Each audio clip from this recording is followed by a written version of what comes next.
Hi everyone, it's Ash here from FPL Hints, albeit with a different kind of fantasy football video. I often don't, I don't often play UEFA Champions League football. I think I've only played it probably twice in the last few years, but my FPL season hasn't got off to a bang, and my very own team, Newcastle United, are back in the Champions League after a 20-year hiatus.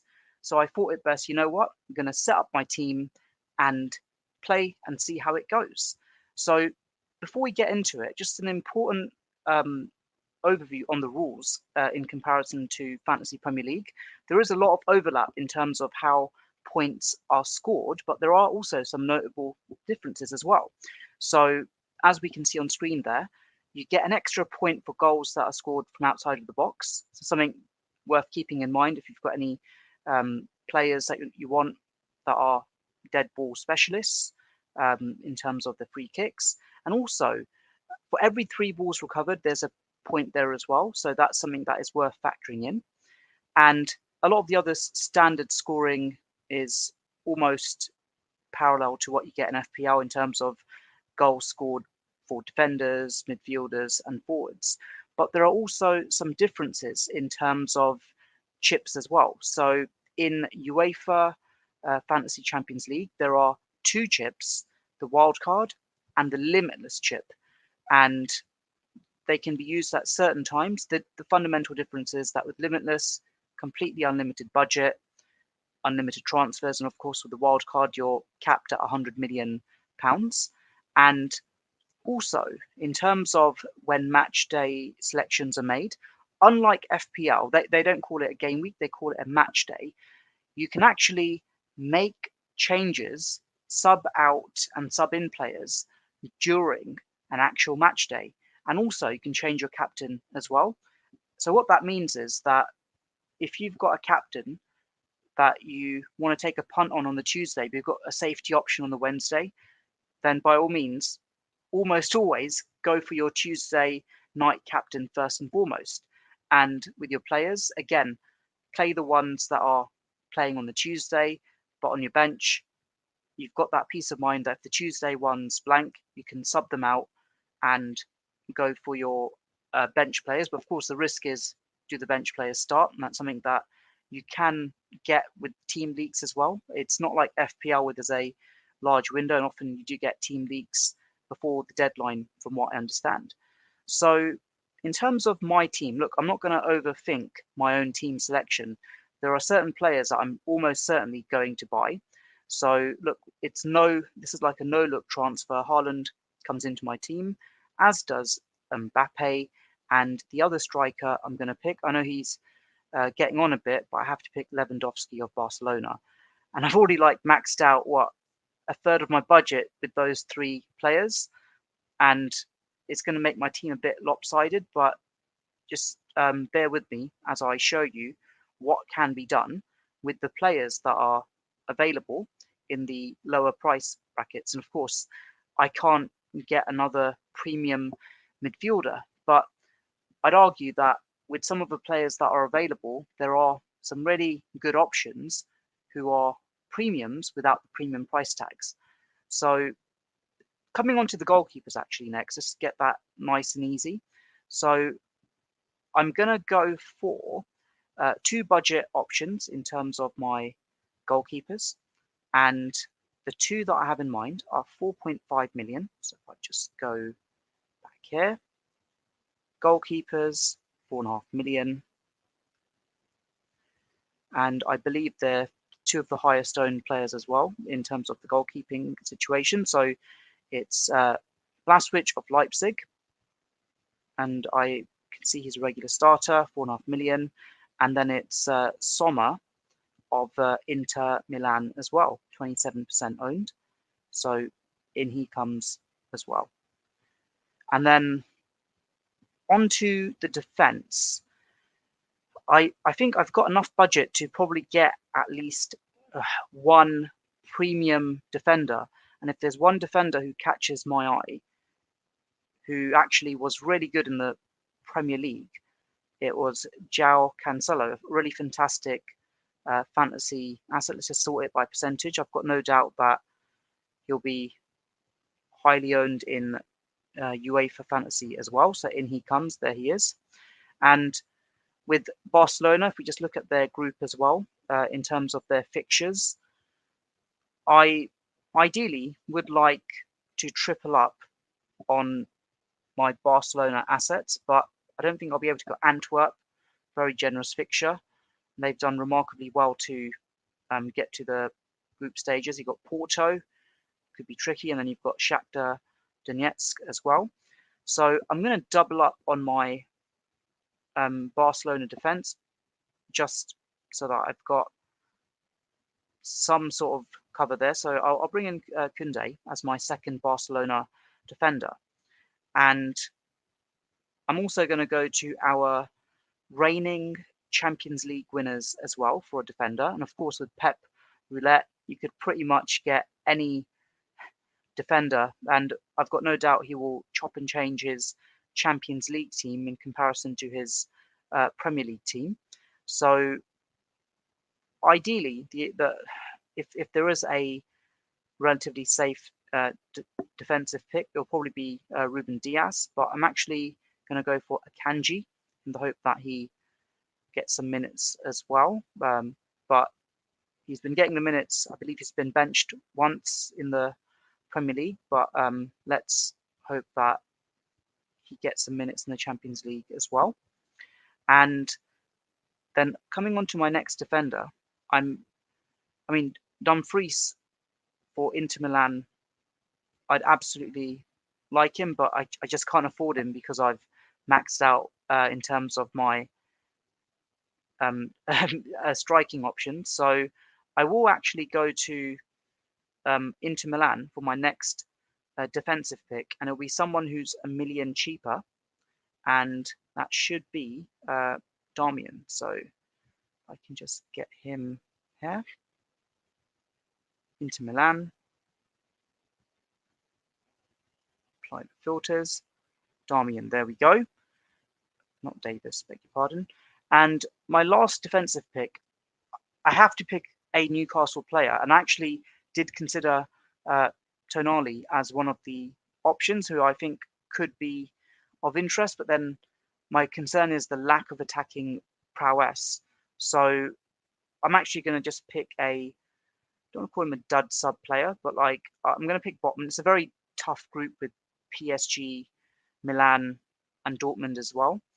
But I have to pick a Newcastle defender just for the sake of checking that tick box as well. Botman is someone who I've considered getting in my own FPL team for the upcoming weeks, but I'm going to pick him in UEFA Champions League just so that I've got some sort of Newcastle representation in my team. So let's just find him here. Newcastle United. And yeah, the only other player would have been Tonali. Yeah, there he is, Botman. Yeah, relatively cheap defenders. But yeah, I think apart from probably Dortmund at home, I probably can't see me starting Botman in any of the other games. So on to my midfield now. And let's just max the budget. Actually, let's go to 4.5 million. There is a 4.5 midfielder that I need as an absolute must for the formation. I'm essentially going 3-4-3 with this formation as a default, just because of the strikers that I have. But there is a midfielder who has caught my eye, and it's, if I pronounce his name right, Iva Nusic of Red Star Belgrade. Of all the 4.5 options, I think he's likely to get some minutes. I just want him as a player who will just get me some like cameo points, essentially, or not cameo points, just like a couple of points here and there.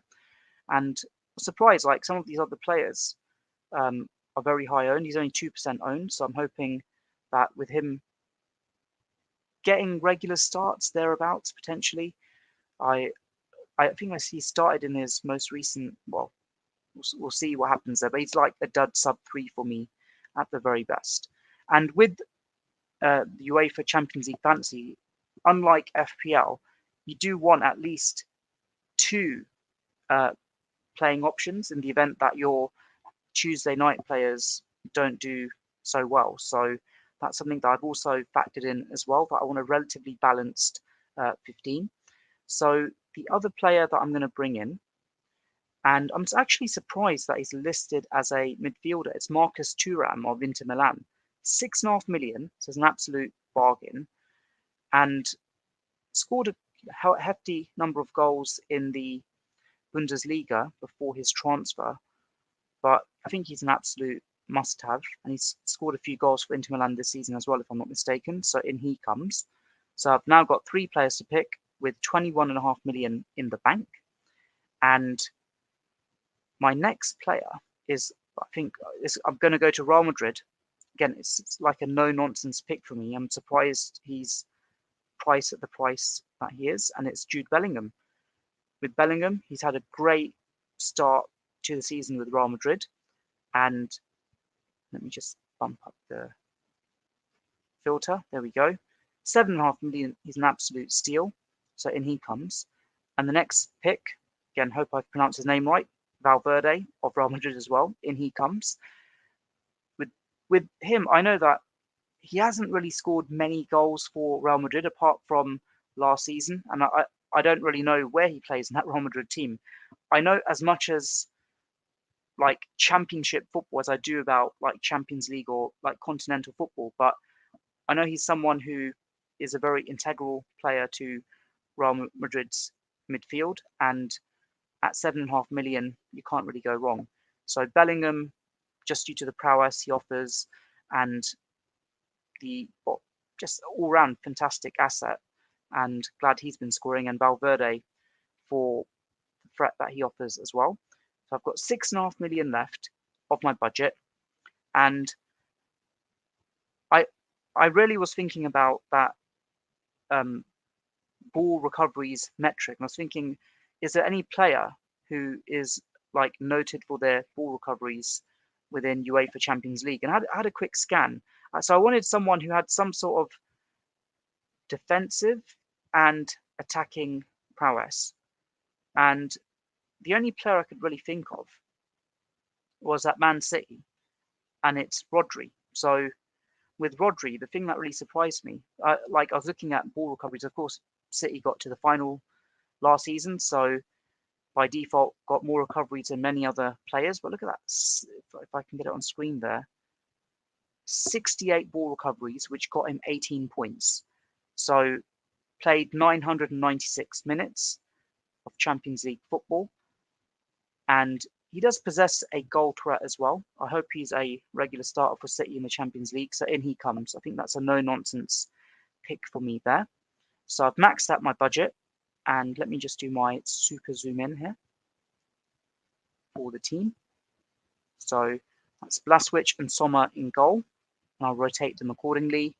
Double Barcelona defense with Cancelo, Koundé. Then I've got Akanji and Darmian and Botman. And then here, I could go 4-3-3 or 3-4-3, depending on the fixtures, but 3-4-3 is a default. And then my midfield is Thuram, Bellingham, Valverde, and Rodri, with Ivanusic as a dud sub, and then Haaland, Mbappe, Lewandowski. You know, if you're going to do UEFA Champions League football, you have to do it that way. If you, there's a saying, if you're going to do a wrong, do it right. And I feel with UEFA Champions League football, like, these guys are known for scoring goals, and just have to go for it. Would I play like FPL in this way, where I just get like the power strikers? Well, there aren't really that many nowadays in FPL, so I can't really do it. It kind of feels like old school fantasy football with the 3 strikers up top. So fairly pleased with that. So I'm just going to go to the next screen, just make sure I've confirmed everything. Oh, I have to select my captain, I beg your pardon. Let me just zoom out. So, is that confirmed? Let's go back.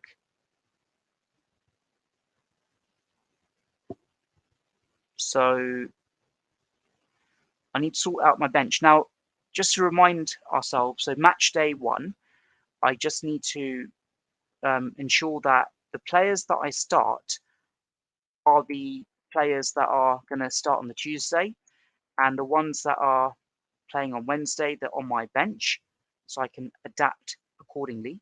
So in terms of Wednesday, Real Madrid are playing on the Wednesday, as are Inter Milan, and that's something I will factor in now. So, and Red Star Belgrade and Manchester City. Let me just get that right as well. Just give me one moment. Yeah, they're playing on the Tuesday. So what I'll be doing in this case, again, in FPL, you'd never like do this here. So Rodri is playing on the Tuesday. So Bellingham goes in again. You have to make sure that you do the subs as well every match day. So Rodri comes in for Bellingham. I can do that if I got that right. No. Next. There we go. Have I got that right? Oh. Each match day captain. So my captain for the Tuesday game, I'm going to pick Haaland as my captain. That's confirmed. Oh, need to pick a team name.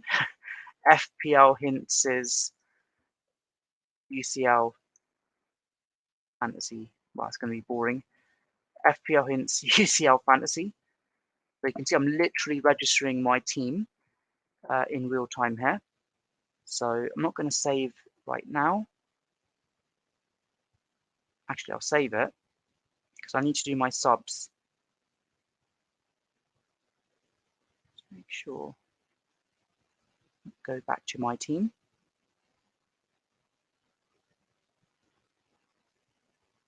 So Rodri comes on. Valverde goes out. Got that sorted.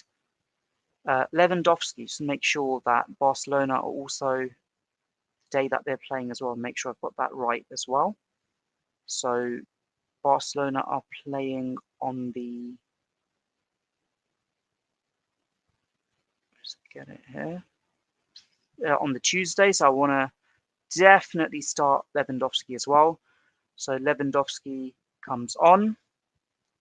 Bellingham goes down. Here we go. It's got a 4-3-3 formation here. And then Darmian, who plays on the, let's get this right. Just make sure I've got that right as well. Inter Milan. So Darmian plays on the Wednesday, so I'll keep him on the bench as well. So captain Haaland. And then Mbappe against Dortmund. I believe they're playing on the Tuesday, so I could potentially captain him, but let's just do this now. There we go. So let's do our super zoom in now once again. So here is my match day 1 UEFA Fantasy Champions League team for the 23-24 season.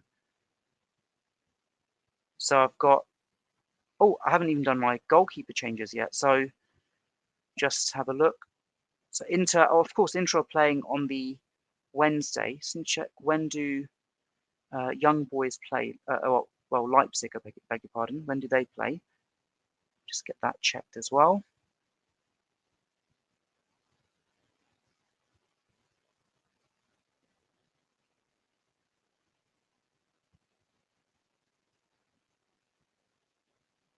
So Leipzig play on the Tuesday. So I've got that spot on. Brilliant. So starting with the bench first of all. Sommer as my sub-1 goalkeeper. So if I'm not happy with the points from Blaswich, I can sub him on. I've got Darmian, Valverde, and Bellingham. And almost certainly, I'd want to sub all 3 of them on if I'm not getting sufficient points from my other players, which are Blaswich in goal, Koundé, Akanji, Cancelo, and Botman. And just remind myself when Newcastle play, actually. So Newcastle United. Just make sure I've got that right.